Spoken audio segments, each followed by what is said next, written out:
Mayo, about their perceptions on CEOs, because a lot of times we also sort of fall back, and I think the perceptions for women sometimes can be different than men. What do you guys see as the dynamics going on there with women in leadership versus how they're perceived versus sometimes men are?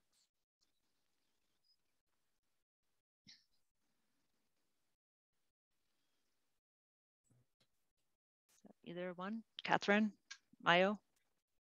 Oh, Catherine dropped. Okay, I guess I scared her off. So, well, if you're interested in weighing in, one of the things I always get back as feedback is, Brigida, you tend to like sort of be over emotional or have too much in the space.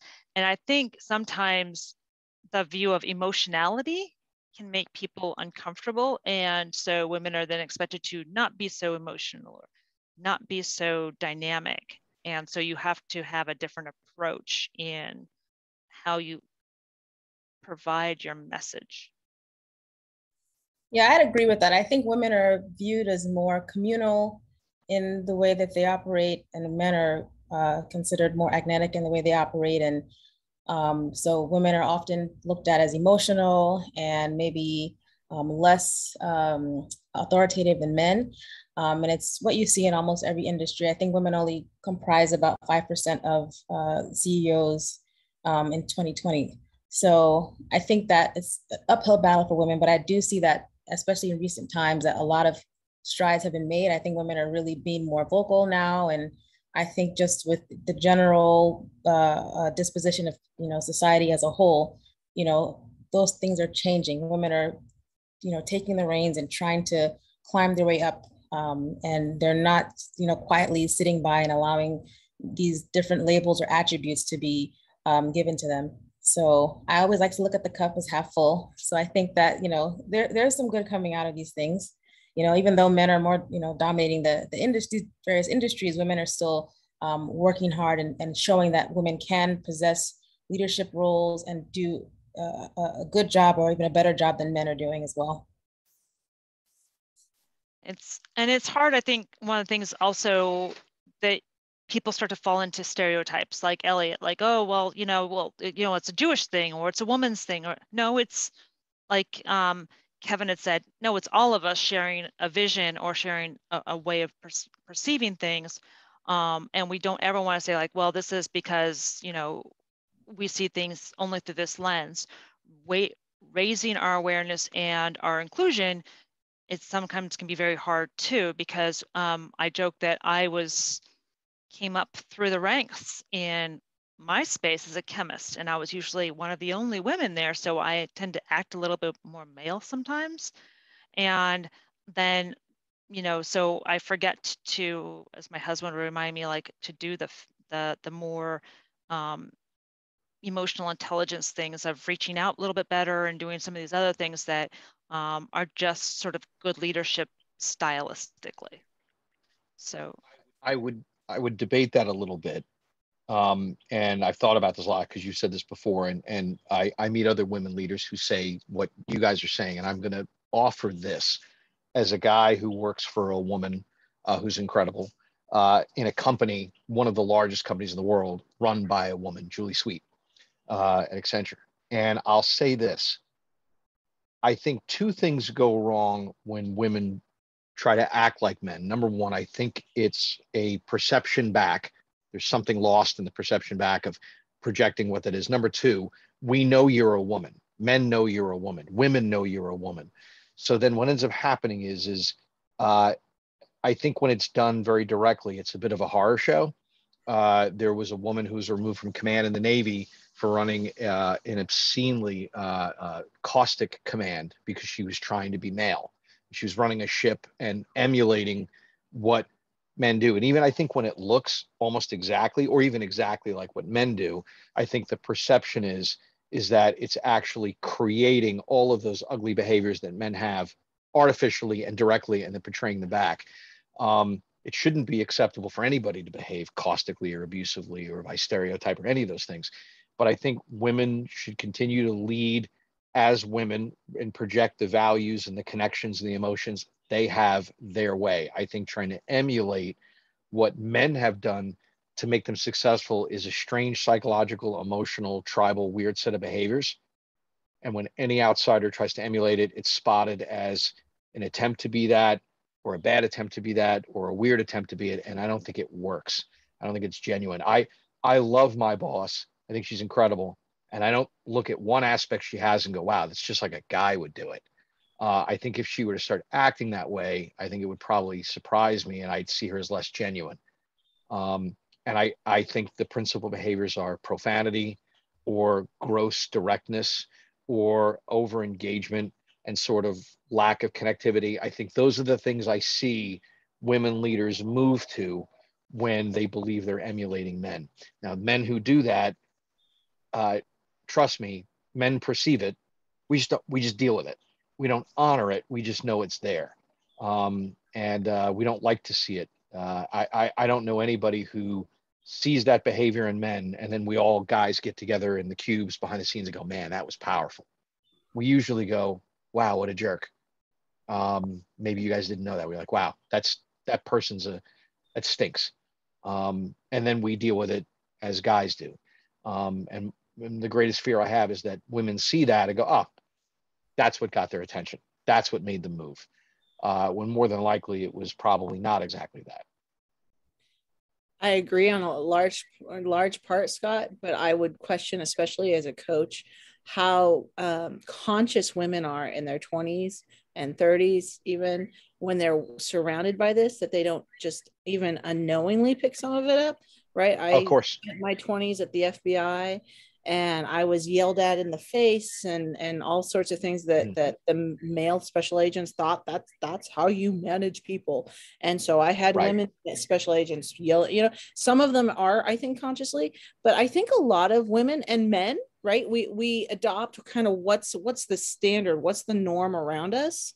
And so I think from a coaching perspective, it's how do you stay aware? How do you become aware of what you're picking up and be deliberate about it? I don't know where this comes up in coaching. This is an interesting question I would have, is that I learned it in the military and I've adapted it in civilian. It's not as common in the civilian world as it used to be, but we had flag officers who were incredibly abusive. I mean, there was in the 80s and the 90s, flag officers threw things. It was not uncommon to have something thrown at you in a briefing.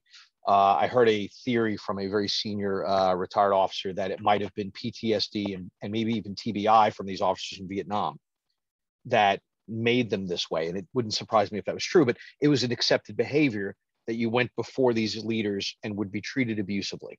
And it was like a badge of honor to survive it. And of course it goes top down and people think that's acceptable. And it's not.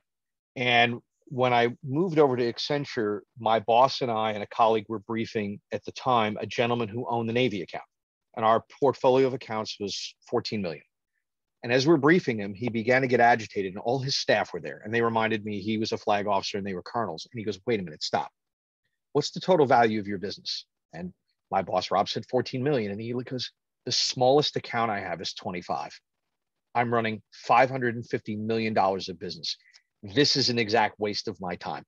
You are wasting, I'm literally sitting here burning money. And it was much more abusive than I'm portraying it.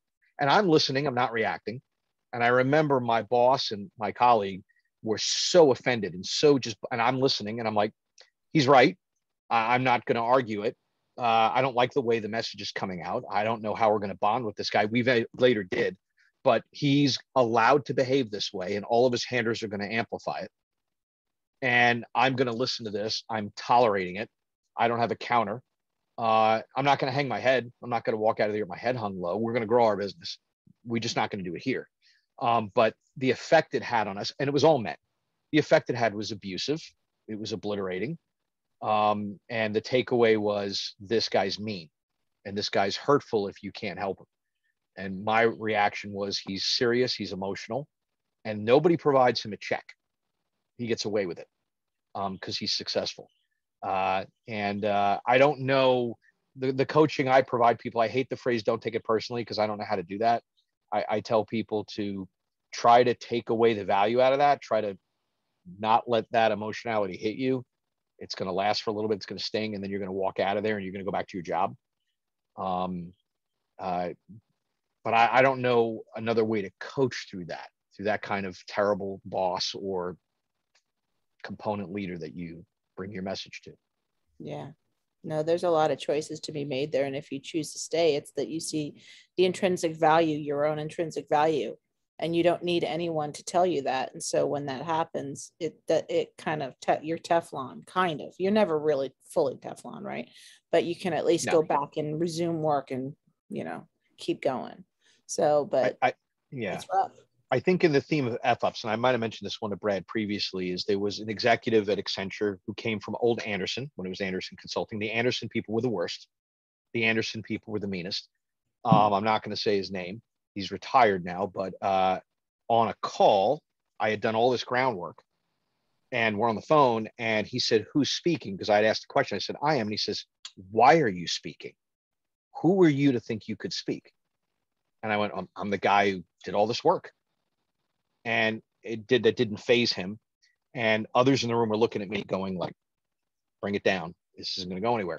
And I didn't. I held my ground. I'm like, I've done all this work. And if it's not valuable, useful to you, and I can't ask questions and I shouldn't be part of this, no thanks. So I pulled out. So his executive manager, assistant, called my boss to report on me that I was untowed and irreverent. And my boss offered that I would apologize. And then my boss called me to let me know that was the outcome. And I was yelling so loudly through his headphones that my coworker next to him in Baltimore messaged me and said, "I can hear you." I thought, "Are you in the next room?" I typed. He goes, "No, I'm next to your boss. I hear you coming out of his headphones. You're that loud." I didn't apologize, and it got worked out. But like they can get that caustic. And I chose to say, no, I've got value here. I've generated something useful. And if we want to play this pomp and circumstance game, it's a bit silly for business. So on that same subject around sort of how toxic people are allowed to continue in an organization because they're rainmakers or because they're the best surgeon in the practice or whatever. Bob Sutton has a very, very good book called The No Asshole Rule. And he talks about ways you can deal with those types of people. And I've talked about it before. You can either put them all together in a room and sort of, let the dinosaurs fight it out amongst each other and see who lasts, or you can show them the door, or you can make sure they only stay over there by themselves. And what I see over and over again, though, is that we don't address them. We don't deal with them very well. Even though we know they're important, or if people are addressed, they are, as Laura says, Elliot may know this too. If you're not open to coaching, it really doesn't matter. How many people does it take, or a psychologist does it take to change a light bulb? Well, only one, but the light bulb has to want to change. So same thing with coaching. And so as we talk about building our organizations, whether we're building a startup or building, an Intel team or a mental health team, we have really talented people, and it's hard to recruit and retain people. And there's only so far you can go with money and unlimited vacation days. So how do you deal with the people that are really amazing, but they're killing at people, right? You'll have them and like one other person left if you leave them in an organization. So any ideas? Have you seen it work besides ball gags or tape? To me, I would just begin by saying I consider myself fortunate that early in my working life, I worked for an extremely strong, type A, powerful woman who knew what she was doing, and I learned an immense amount from her in a lot of ways, both for the job and personally. And I only had one other strong woman that I worked for, and that was just at a slightly lower level. But just superb, and I said grateful so early on. Other than that, with toxic people in an organization, I think you're always doing a cost-benefit analysis. If the toxic person is productive, and offers all of its value, what are the costs associated with that? Are you losing other people? Are other people being demotivated? And we do that a little bit. So I've actually do it a lot. I'm just saying, if the toxicity is here, you know, you can't deal with it just here because you still have that big gap. But how do we know? Say you've got an organization of 400 people. How do you know within that organization who's really the person that's causing that? Is it, you know, and how do you do that really big analysis? Because a lot of times, you know, we'll do our 360s or our whatevers, and we don't really know, you know, who is basically, you know, causing things to die out.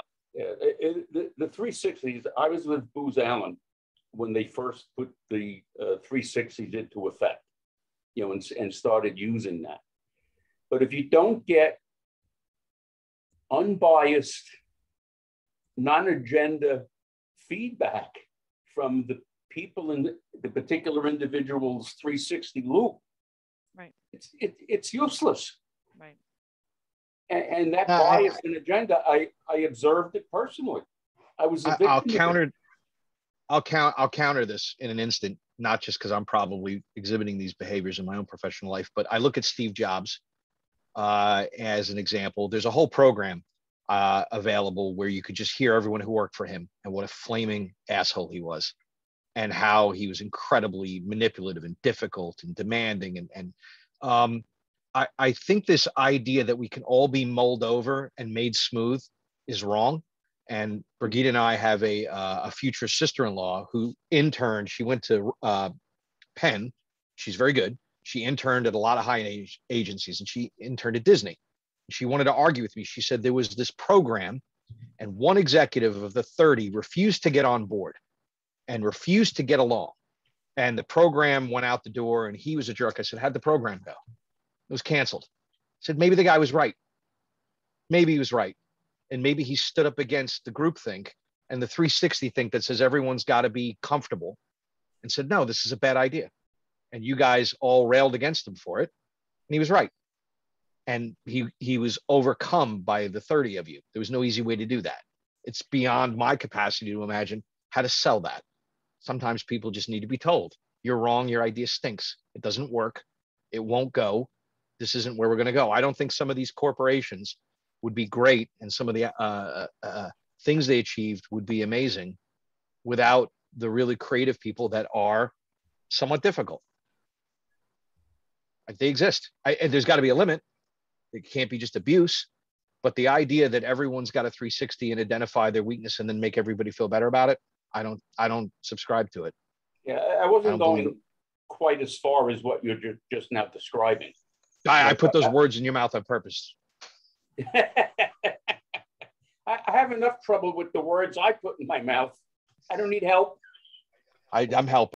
Yeah. So Elliot, you've got a different perspective and a different type of job, and you're in mental health. And I was actually reading something yesterday, and it said actually one of the areas that has the highest level of a certain type of toxicity is hospitals and health organizations. When you decided to go into the area you went into, what do you see, and what kind of things do you see are either make it unique and help people thrive, or is something that's endemic to your particular industry? Well, first I should say I'm a helpline responder with the New York City chapter of VNAMI, the National Alliance on Mental Illness. So what I'm primarily doing day to day is advising family members, let's say parents that have children or other relatives that have a serious mental illness, navigate the mental health care landscape. Oh, wow. So That's hard. Yeah, so it's a combination of making referrals, providing emotional support, doing psychoeducation, explaining what, mood disorders, personality disorders, psychosis, and so forth.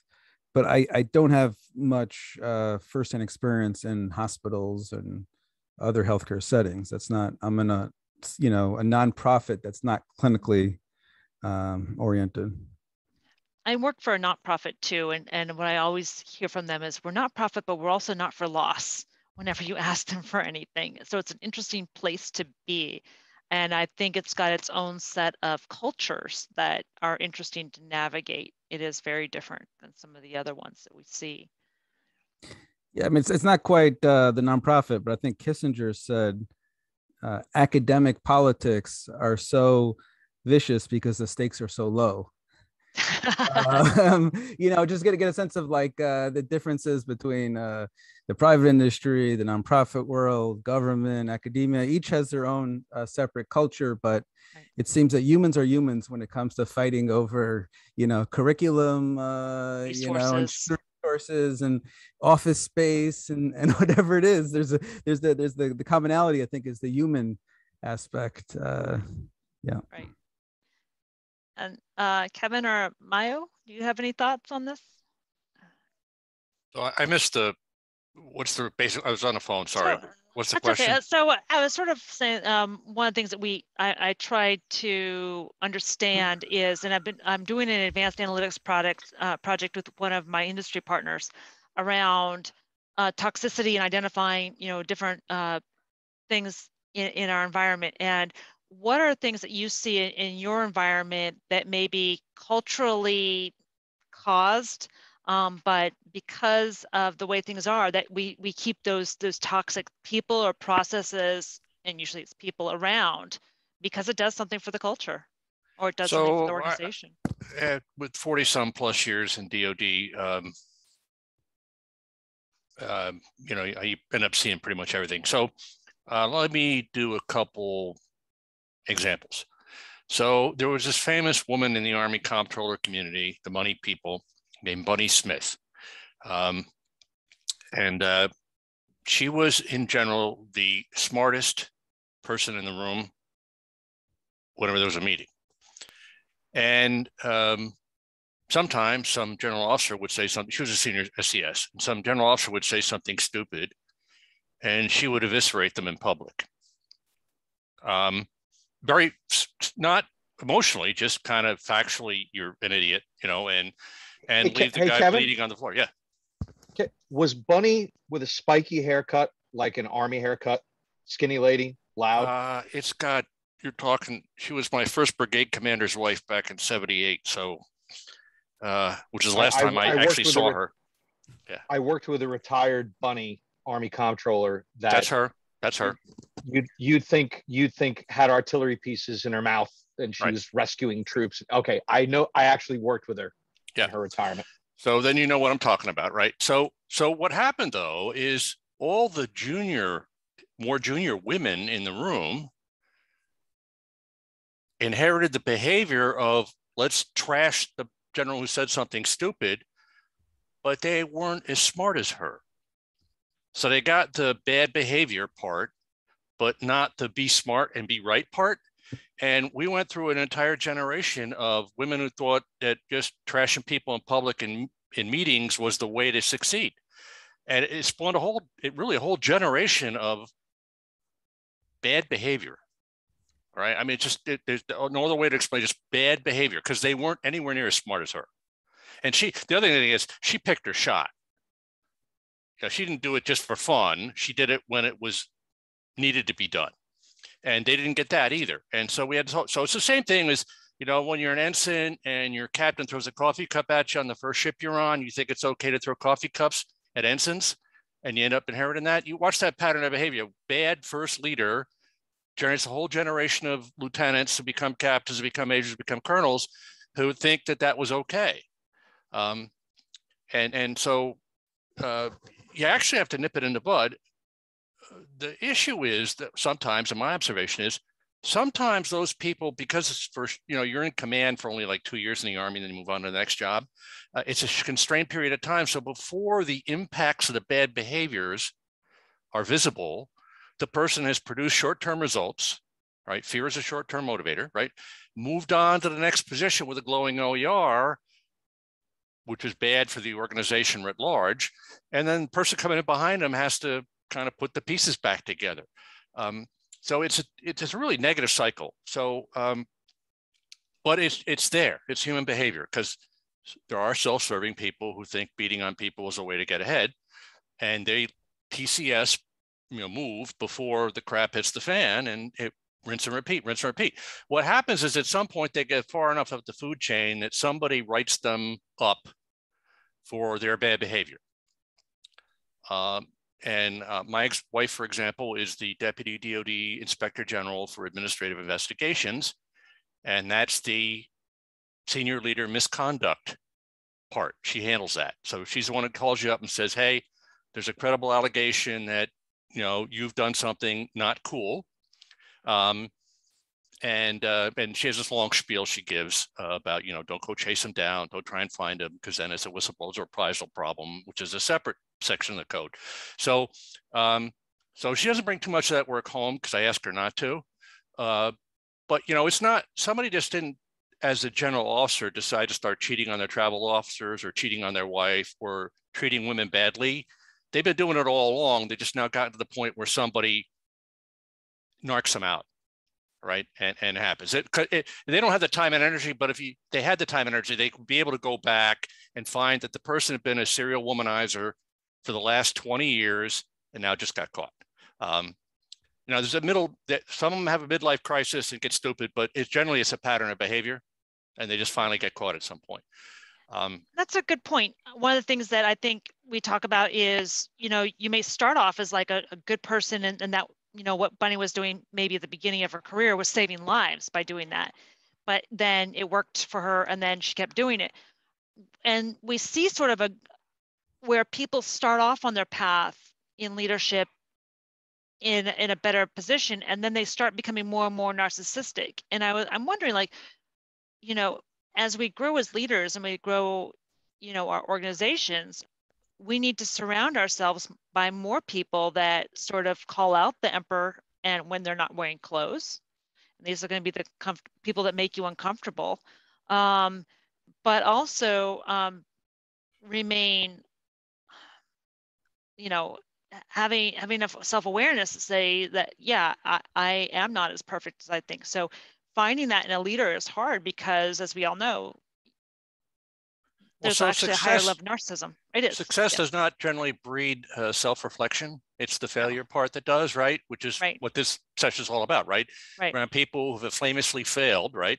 And then they reevaluate their life, basically. That lawyer who had the famous flame out, you know, who kind of admitted John Hughes, yes. You know, I got up on my ego and jumped off, right? And crashed and burned. So these people have succeeded. So until the failure part kicks in, and generally at the level you get to, then that failure is kind of semi-permanent. You know, we have a couple famous examples here in the military recently, but you know, and then there's some people who just get unlucky. They didn't maybe do anything wrong, but timing, and they get screwed over because of timing. You know, there's always some bad stuff happens to good people sometimes, but it's the toxic people who keep going moving up the food chain when everybody knows they're a jerk. But you know, usually standing up to jerk is not survival behavior if they're your boss, right? And so I have a colleague at work who had an IPA position where there was a 3-star and a 2-star that he both knew because they'd served together, and it got to be a ego contest on the part of the 3-star, and he had to basically go, I'm out of here because I can't deal with this. It's not about facts, it's about egos. But that's because they kept getting promoted with those bad behaviors, right, working out for them, and they had no reason to reevaluate whether that was right.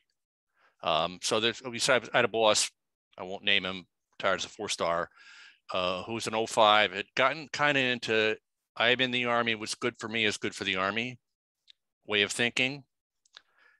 Not what's good for the Army, what's good for me is good for the Army. And that was unfortunate. And I actually did do a little bit of that passive resistance stuff and not do a couple things that I got asked to do. But I wasn't overt about it, because if I was overt about it, I was going to get killed. So, you know, career-wise. So, you know, sometimes, well, the guy I replaced had not actually realized what was going on, so he was going along with it. So I had to kind of, you know, I had to change the pattern a little bit. But I would say that's the exception. That's really the exception. Yeah. I've watched any number of toxic leaders infect a whole cohort of Right. company grade officers and then move on to greater things. And then they move up. Most of them fail. A couple of them will succeed. And then you've just got this perpetuating, like, it's like a virus, right? Where it just, Yes. you can't get rid of it. It's in the population base, and, you know, some percentage get infected every year and there's nothing you can do about it. Yeah, and that's a key thing that I really sort of focus on a lot lately, because you don't realize when you have a good manager until they're gone a lot of times, number one. Number two, I have a lot of very good examples of bad management, but it's harder for me to find good examples of, you know, where I want to go, you know, or where I want to be, or how I want to model stuff. And I think each of us, you know, is looking for that right thing. And right now I'm trying to build that right thing. But even within my group of co-founders, the three of us, I can see there is a lack of cohesion. And if I can't make the three of us get on the same page, it doesn't matter if I scale it to 3,000, because I've got 1/3 of my freaking population already off on Mars while I'm hanging out here on Jupiter, right? It's just totally different. So I think, you know, we think a lot about like, well, that's only when I only have to deal with this when it's like 200 people, but I got to deal with it when it's 3 people. I have yet to figure it out. Well, so I think the band model works. You know, so most bands fail. Why? Because of personalities. Yeah. So how did Rush stay together for like 30 some years, right? They're all weird, strange dudes, but they all at some level got along. Right. And cooperated and graduated. But they will tell you, if you read the interview, Geddy Lee has a great interview with Geddy Lee, who's a lead singer, Right. about how, you know, they were, you know, there's like 4 or 5 bands in the world that have lasted 30 years, rock bands, right? I mean, it's rare. It's really rare. So it would be odd if you and the 2 others were on a completely same sheet of music. Right. Question is, can the combination of temperature and pressure force a chemical reaction, so to speak, to get there? Right. Because if you can't, it's doomed. Kevin, I would counter with David Lee Roth and Eddie Van Halen. And at the time, Van Halen was managed by Gene Simmons, and Eddie Van Halen at Van Halen 1 went to Gene Simmons and said, I can't take this guy. And Gene Simmons said, you'll be successful. Get over it. And they did for a number of years till it broke down. And I'm a Dave guy, not a Sammy guy. I like Sammy. Right. But it was no doubt they were successful. And you had to make a decision of, do you want to play music and create and tolerate, or do you want to make music, create, and succeed? And Van Halen ultimately chose to succeed for a number of years in spite of it. And that goes back to my point about Steve Jobs, that working for him probably in the moment hurt and was painful, but the results were really powerful. And I think if he was nice and forgiving and reasonable and accommodating, I wouldn't have bought their products. That's a good point. I think we want to get along. And I would say I like my co-founders, we all could go and get a drink together. Holy shit, we can't figure out how to make money together. And that's, you know, well, what makes a company grow? And we're not going to be a bunch of beer drinkers, mostly because, you know, I drink wine.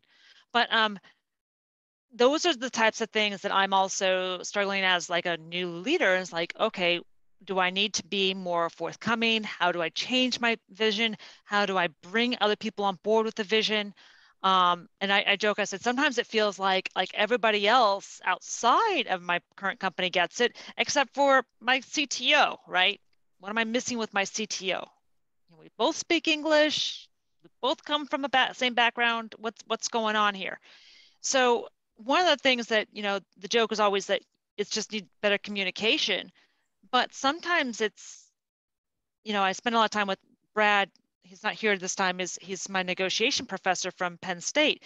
And it's figuring out what's in it for the other person and what drives them and what are those underlying drivers for them. And for my CTO, he was a co-inventor when he made this in the Army. He just wants to see it made. So his whole driver is just making the filament. And that's very nice if you want to go and make plastic string for the rest of your life. My view is that if we want to change the world of materials engineering, we got to do more than make filament. So so those are the things that we go round and around and about, because the answer from the COO, who's sort of my middle guy, who is sort of the peacemaker, is like, well, we'll make plastics, filament for a while, and then we'll move on to this other stuff. I said, you don't, I don't see the pathway to that. Where's the pipeline, right? Where's right. the pipeline for the follow-on products, right? Yeah. Exactly. Exactly. Right. And there's no money to even get us to the equipment to make it, because you want a $500,000 extruder. Yeah. And I'm not going to get that, hanging out on Facebook Marketplace. Yeah. More foundationally, is everybody signed up to the concept that what it is you're doing has a future where it will make money? Which is the goal of entrepreneurship. Mm-hmm. You're not doing it for science. You're doing it. At some point, it needs to make money. So that was the very interesting thing. Was I said at one point I said, hey, one of my friends, we can work on and get some more funding by using his $1.2 billion BPAs he's doing for testing and evaluation, and we can sort of test some of these ideas out. And I got an immediate no. I didn't intend my technology to be ever used for this.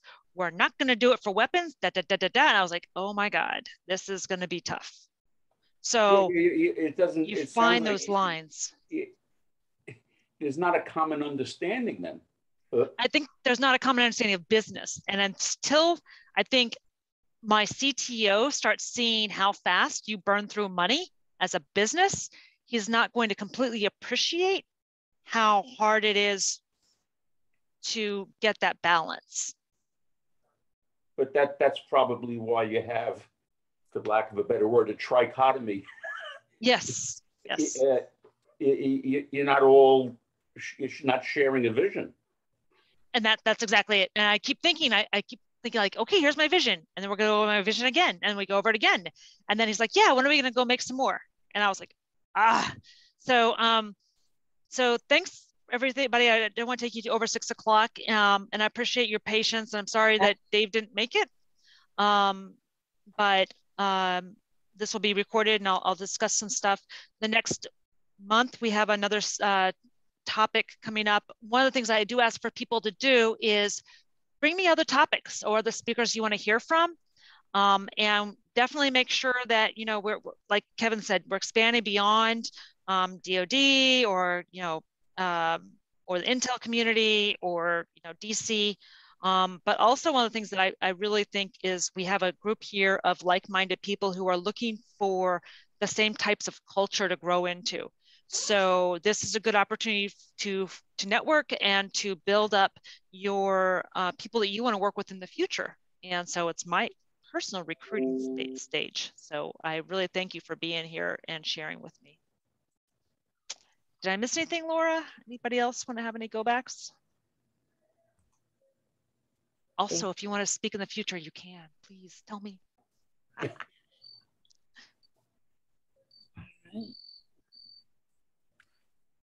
All right, I guess we're good. I will write this up as sort of a learning opportunity for everybody. If you missed any of the past one, we do have them on the YouTube channel or on the Meetup. I try to get them both in there, but sometimes I miss them. And going forward, we will see you again in November. I believe it's right before Thanksgiving, the week before Thanksgiving. Yeah. I didn't get a chance to put it in the chat, but I wanted to thank Brigitte and Laura for putting this stuff together. Oh, thanks. Thank you. Having such interesting people with interesting things to discuss. I get a lot out of it, even being out of the business world for all these years, but it's still very, very interesting stuff. Yeah. It was funny. One of my friends, Stephanie, who usually attends, but she's got back to graduate school this year. She said, you guys always make me cry because a couple of our other sessions have been very heavy duty. And so she would have been proud. We didn't cry at this one, but not everything has to be a tearjerker. So we just didn't let you see it. There you go. That's okay. I'll pass. I had enough tears. I took my son's phone away today. It's going to be all tears all the time. What did my grandson do now? Oh,